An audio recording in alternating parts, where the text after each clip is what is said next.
บริษัทมาสด้าสีโคตะบองจำกัดผู้เดียวตัวแทนนำเข้าและจำหน่ายรถมาสด้าอยู่ลาวได้นำเสนอรถ All New Mazda 2 ขึ้นอย่างเป็นทางการในงานเวียงจันทน์อีโคมอเตอร์เอ็กซ์โป2025เมื่อบ่ดนมานี้อยู่ศูนย์การค้าลาวไอเทคนครหลวงวิจันทร์ท่านวิรัตเทพแก้วมณีวงศ์หัวหน้าการตลาดบริษัทมาสด้าสีโคตะบองจำกัดผู้เดียวกล่าวว่าบริษัทได้สั่งตั้งขึ้นในปี 2012 สำนักงานใหญ่ของศูนย์มาสด้าตั้งอยู่ที่บ้านโพสีเมืองสีโคตะบองนครหลวงวิจันทร์ซึ่งโชว์รูมแห่งนี้แม้นเป็นหนึ่งในการให้บริการลูกค้าด้วยความจริงใจใส่ใจทุกรายละเอียดในการให้บริการแบบครบวงจรมีห้องวางขายไว้ต้อนรับเพื่อให้ลูกค้าได้สัมผัสกับรถมาสด้าทุกรุ่นอย่างสะดวกสบาย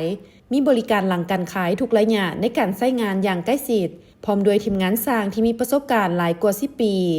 มีอะไรของแท้จากโรงงานและห้องเคาะพ่นสีให้บริการอย่างว่องไวและได้คุณภาพสำหรับรถรุ่นใหม่ New Mazda 2 มี 2 รุ่นซึ่งรุ่นรถเก๋ง4 ประตูที่ให้ความเป็นพรีเมียมและรุ่น5 ประตูมีลักษณะเป็นรถสปอร์ตพร้อมเครื่องจักร 1.5 ลิตรมีระบบเทคโนโลยี Sky Active G ที่ให้กำลังแรงพร้อมทั้งประหยัดน้ำมันให้ความนุ่มนวลและม่วนซื่นกับทุกการขับขี่เป็นรถนำเข้าและผลิตจากโรงงาน Mazda ในประเทศญี่ปุ่นโดยตรง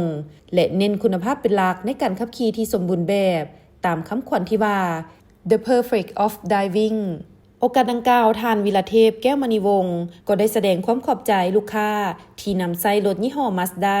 และกำลังตัดสินใจเลือกซื้อรถยี่ห้อ Mazda ซึ่งทางบริษัทให้คำมั่นสัญญาว่าจะดูแลลูกค้าทุกๆท่านเหมือนครอบครัว